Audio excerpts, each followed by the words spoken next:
In this video, I'm gonna show you how to fade to black in Premiere Pro. So let's say this clip right here is what we'll be using, and you want this to fade to black right around this area over here.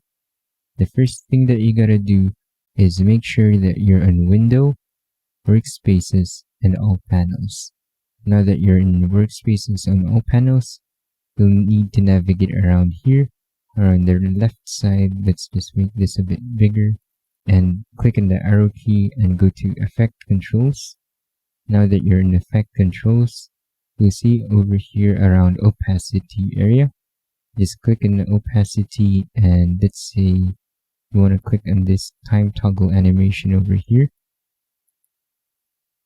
You can change the opacity from 100% to 0%, and you'll just need to make this a bit bigger and make this way more near, and go to the farthest, probably like around here, or probably right around here too. Yeah, that's good. And then just check if it's good, and it does look good. That's it. Thank you for watching this video.